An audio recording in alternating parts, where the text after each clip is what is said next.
Hey, it's been a while since I posted a review, and there's a couple things to blame. For one, Diablo 2 Resurrected came out, and this game is totally like crack to me. The game was absolute garbage when it first came out, but it's actually gotten better, and it's a pretty damn good remake of the original. They're still doing some quality of life stuff, and I hope that they release more content at some point, but hey, for what it is, it's great, and I just can't put the stupid game down. Secondly, the Midwest Gaming Classic just happened a week ago, so I've been busy trying to sell extra stock to fund purchasing some rare NES titles. I just picked up Cowboy Kid, Kid Clown, Pending Restaurant, and a few others, so my pocket's pretty empty. We're just 4 games away from a complete licensed NES set, so that's pretty exciting. And it's not like I've been ignoring the old classics. I recently spent time beating the original Double Dragon, Varia, and now our featured game of the day, Faxanadu. We have a lot of catching up to do, so let's begin. Faxanadu is a historically well-liked game by NES enthusiasts and is often referred to as a hidden gem. Developed by Hudson Soft, a beloved developer who is responsible for many great NES and TurboGrafx games alike. The game plays as if it were a weird love child of Castlevania and Zelda 2. Returning from a long journey, you find that your hometown of Ilios has almost become a ghost town of crumbling buildings. The life-giving elven fountain is dried up, and hideous creatures led by dwarves of the underworld have ruined your town and robbed your people. Chosen by your king, you must embark on a dangerous mission through the 5 towns of the World Tree. Although you are an inexperienced, youthful adventurer, you know that you have the necessary spirit, strength, and courage to succeed where others have failed. Sound familiar? Well, that's because I stole it from Nintendo Power. The game starts simple enough, but there's a huge turnoff for me right away. That color palette. Tons of greens and browns. Just insert a poop joke right here. And it never gets prettier, and that's okay, I guess. I mean, after all, you spent almost the entire game climbing through a giant tree, so the colors do make sense. The controls feel almost identical to Castlevania, especially with the jumping mechanics. There's a very slight difference though. In order to get through certain jumps, you need to get a head start, and it's not totally obvious at first.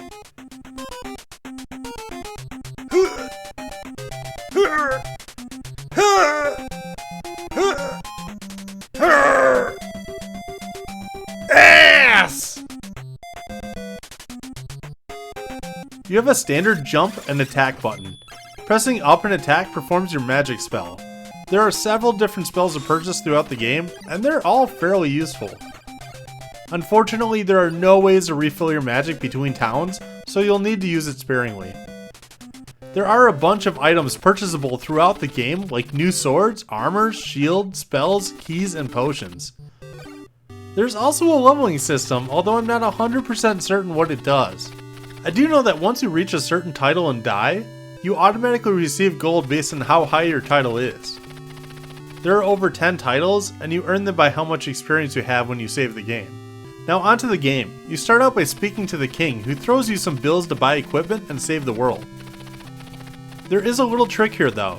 You can totally buy items until your gold hits 0, then go back and talk to the king, and he'll refresh your pockets. It's not like grinding gold is that hard in the first place, but I'd recommend doing this as a first time player. In the towns, there are bakeries for replenishing health and magic points, save areas, expensive hospitals, and bars. This is one of those few video games from back in the day that was cool enough to keep in the often censored things like cigarettes. Smoking's cool. Once you've geared up a little bit, you're onto one of the many dungeons.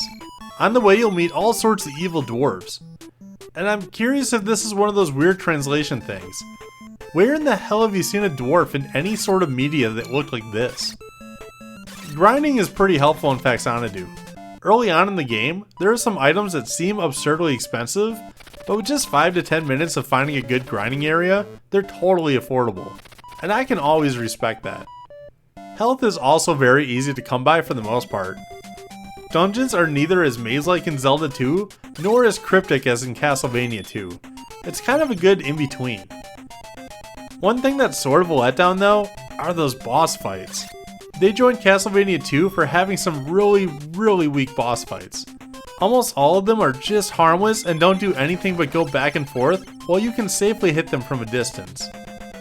The rest of the game, for the most part, is just finding the correct NPCs to talk to, fountains to repair, and items to obtain. Thankfully, the NPCs aren't very cryptic and tell you almost exactly what you need to do to advance, including how to obtain the best items in the game. There are some annoying parts of Faxanadu. For one, you kind of need to know which keys and how many to buy before getting to a particular area of the game. If you don't have the necessary keys to reach a certain dungeon, you'll have to backtrack to the previous town to buy some. Keys are a one-time use, and if you go into a dungeon using the key, and then accidentally exit the dungeon, you need to go back and buy some more, because the door will be locked again. That doesn't make any sense to me. Also, beware of obtaining the item called the Pendant early on in the game. It's supposed to increase your attack damage, but apparently there was a programming error and it makes your attacks weaker. Pick it up if you want to play the game on hard mode. Speaking of difficulty, I would consider Faxanadu to be one of the easier big adventure RPG games on the NES. I died maybe once or twice through the entire game, and that's just to backtrack to a previous town. That's not to say it's a total breeze, but you can keep pretty stocked up in potions and elixirs to stay alive. The end dungeon of Faxanadu is hilariously short if you have an item called the Wing Boots. You can literally skip the entire dungeon and rush straight to the end boss of the game.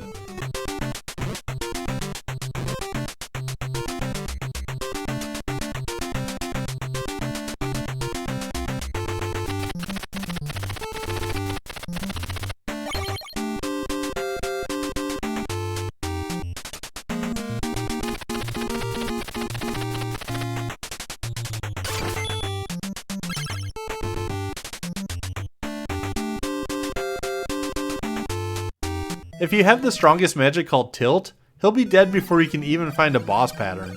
It's kind of anticlimactic.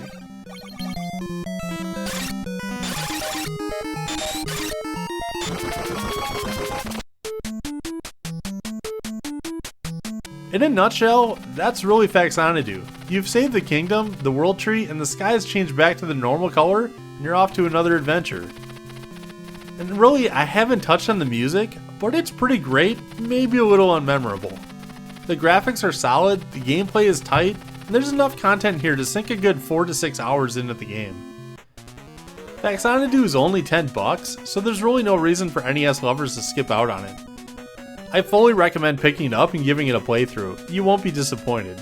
I give Faxanadu a very good 4 out of 5 stars.